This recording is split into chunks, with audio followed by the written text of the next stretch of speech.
दोस्तों ये है अमेरिका और यहाँ पर है नॉर्थ अमेरिका यानी यूएसए। यहाँ पर है सेंट्रल अमेरिका और यहाँ है साउथ अमेरिका और ठीक यहाँ पर डेरिन गैप जिसको डेथ वैली भी कहा जाता है। ये वही गैप है जिसको 2022 में 2.5 लाख से भी ज्यादा लोगों ने क्रॉस करने की कोशिश की, लेकिन कुछ ही 100 लोग क्रॉस कर सके इसको। कई लोगों को स्मगलर एंड क्रिमिनल्स को ग्रुप ने मार दिया, कई लोगों को भूख और प्यास ने मार दिया, कई लोगों ने जहरीले सांप और कीड़ों मकोड़ों ने, और कई लोग सफर की दुश्वारी की वजह से जिंदा ना बच सके। डेरिन गैप 100 किलोमीटर का रोडलेस और लोलेस एरिया है जो इतने बेरहम है कि जगह जगह पर आपको डेड बॉडी मिलेगी। ये इतना खतरनाक है कि 100 सालों में सिर्फ 7 बार किसी कार या जीप ने रोड के इस एरिया को क्रॉस करने की कोशिश की है, लेकिन वो भी नाकाम रहे। लेकिन फिर भी हजारों लाखों लोग South America countries specially Colombia, Ecuador और वेनेजुएला इस एरिया को क्रॉस करना चाहते हैं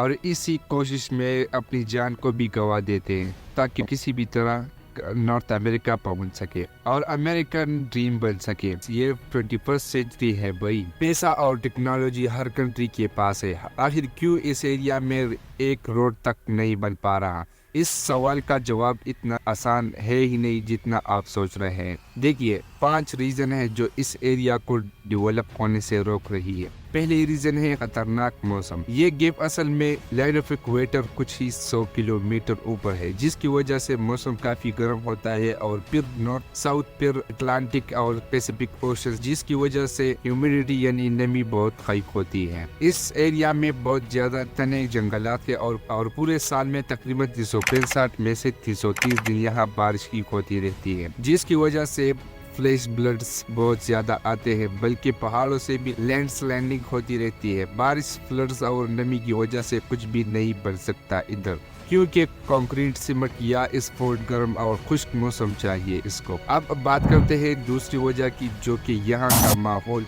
देखिए 100 किलोमीटर का एरिया पहाड़ों और जंगलों से घिरा हुआ है। दुनिया के सबसे खतरनाक तरीन जानवर और जहरीले कीड़े, जहरीले फ्रॉग्स और सांप इस एरिया में पाए जाते हैं, और इतने बड़े एरिया में एक भी हॉस्पिटल या घर तक नहीं है। अगर कोई चीज इंसान को काट लेती है तो बचना नामुमकिन है। इस रास्ते से गुजरने वाले लोग सबसे ज्यादा मलेरिया, डेंगू या सांप को कट जाने से मर जाता है। लेकिन फिर भी अमेरिका और यहाँ के दूसरे कंट्रीज के लिए रोड बनाना बिल्कुल इम्पॉसिबल है। हाँ, एक्सपेंसिव होगा, मुश्किल भी होगा, मगर इम्पॉसिबल नहीं है। तो फिर क्या वजह है यहाँ रेल या रोड बनने की कोशिश क्यों नहीं की गई? अब बात करते हैं तीसरी रीजन की, जहाँ डेरिन गैप सबसे खतरनाक जगह है। वहाँ कुछ लोगों के लिए जन्नत से कम नहीं है, और वो लोग है terrorist, gangster, criminals and rapist. जितने भी लोग इलीगल एक्टिविटी में इन्वॉल्व होने के बाद छुपने की जगह ढूंढ रहे होते हैं, और वो इसी जगह आकर छुप जाते हैं, क्योंकि इस एरिया में ना तो कोई कानून है, ना कोई आर्मी और ना पुलिस इस एरिया में आती है। कोई भी इस एरिया को क्रॉस करने की कोशिश करते हुए इन लोगों के हाथ में चढ़ गया तो रेप या डेथ पक्की है, क्योंकि ये लोग सिर्फ मेंटेलिटी रखते हैं और इनको किसी भी जान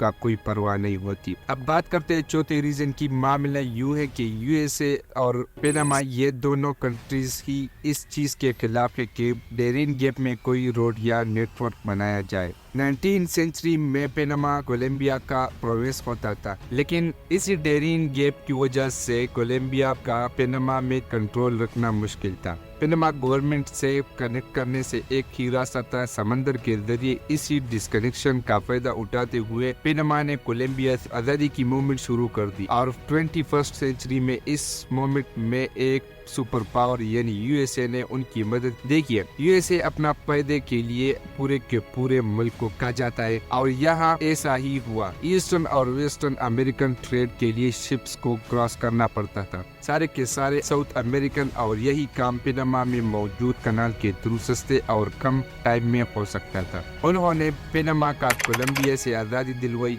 अब कोलंबिया नहीं चाहता था कि यूएसए पनामा को कंट्रोल करे, तो यूएसए ने जिद में पनामा को आजाद करवाया, और 1903 में पनामा एक अलग कंट्री बन गया, जिसके बदले में पनामा के गवर्नमेंट ने अमेरिका को पनामा कनाल के आसपास जमीन लीज पर दे दी, और 1999 इसका कंट्रोल वापस कर दिया।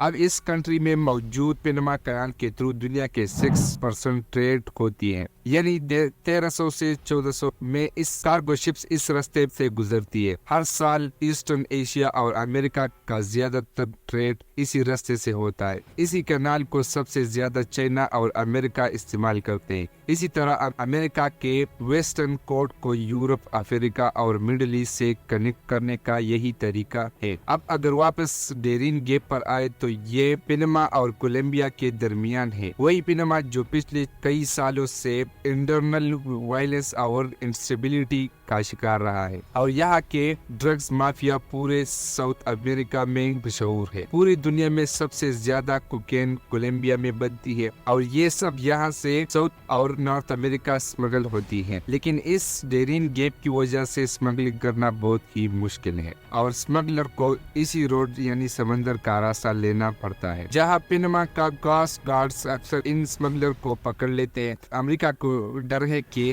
کولمبیا کی ڈرگز مافیا سے گیپ کی راستے پنما تک نہ پہنچ جائے اور وہ پنما کنال کو ڈیمیج نہ کر دے، اور اگر یہ راستہ بن گیا تو کولمبیا سے میکسیکو اور پھر USA تک ڈرگز پہنچ جانا اور بھی آسان ہو جائے گا۔ اگر پنما اور کولمبیا کے گورنمنٹ یہاں پر ریل یا روڈ بنانے کے لیے کوئی ایگریمنٹ بھی کر لے تو امریکہ یہاں کسی بھی قسم کے ڈیولپمنٹ نہیں ہونے دے گا۔ اب بات کرتے ہیں پانچویں اور آخری ریزن کی، جو کہ ہے انلیگل مائگریشن کو روکنا۔ دراصل لیٹن امریکہ اکنامکلی اور پولیٹیکلی اور standard of living wise north America سے بہت پیچھے ہیں۔ ساؤتھ امریکہ کے زیادہ تر کرپشن کنٹریز ویک گورننس اور پولیٹیکل کا شکار ہیں، جس کی وجہ سے لاکھوں لوگ ایک اچھی لائف کے لیے اپنی کنٹری چھوڑ کر جاتے ہیں۔ USA میں جو کچھ ہی کلومیٹر کے فاصلے میں اس سے اچھی جگہ کیا ہو سکتی ہے، ان کے لیے امریکہ پچھلے کچھ سالوں سے اپنی مائگریشن پالیسی بہت سخت کر چکا ہے۔ اس کے باوجود لوگوں کے پاس ایک ہی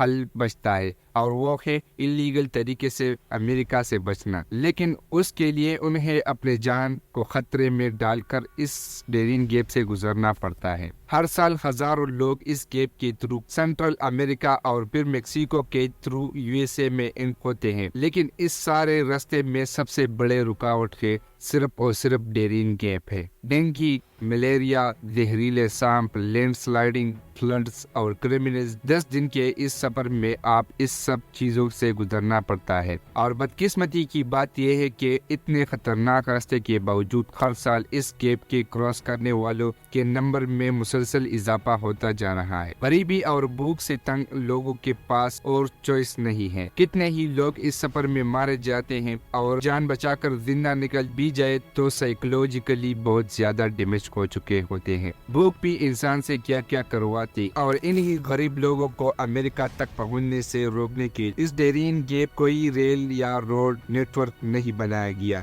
اور شاید آگے آنے والے کئی سالوں میں ایسا ہی رہے گا۔ ساؤتھ امریکہ اور نارتھ امریکہ میں اتنا ڈفرینس کیوں ہے؟ جہاں دنیا کے نمبر 1 اکانومی ہے، وہی باقی کنٹریز غریبی اور بھوک کی دلدل میں کیوں ہے؟ یہ جانیں گے اگلے ویڈیو میں۔ اگر یہ ویڈیو آپ کی اچھی لگی ہو تو چینل کو سبسکرائب کر دیں۔ تب تک کے لیے اللہ حافظ۔